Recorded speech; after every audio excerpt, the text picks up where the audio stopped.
C'est arrivé très vite, donc vraiment très très vite, avec tout de suite du travail avec Frédéric Bousquet, avec Fabien Gillot. Et en fait, ce qu'il n'y avait plus en termes physiques n'était pas l'essentiel. Pour moi, l'essentiel, c'était le rythme du haut niveau, la recherche du haut niveau sous une autre forme. Et peut-être que celle-là, elle me convient encore plus que quand j'étais athlète.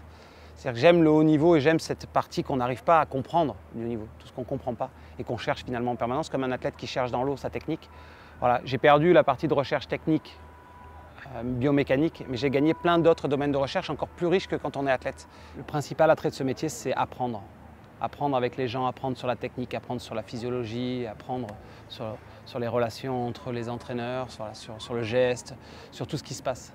Si vous vous placez de ce côté-là, même une année finalement ratée en termes de résultats, elle est riche, elle est intéressante, elle va vous permettre. C'est souvent, quand on lit les gens qui ont réussi, ils vous disent toujours la même histoire, ils vous la racontent tous. Et donc voilà, c'est facile à dire, c'est plus difficile à faire, accepter un échec sur le moment, mais voilà, vraiment aujourd'hui j'en suis plus que convaincu, c'est l'aventure,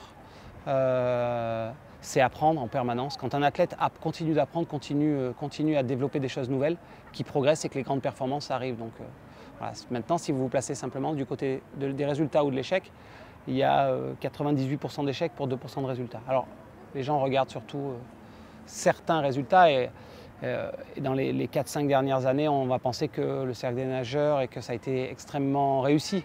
Si j'y mets mon analyse technique, moi, si je me mets à nu, comme je demande aux athlètes de le faire parfois, il y a eu énormément d'échecs dedans.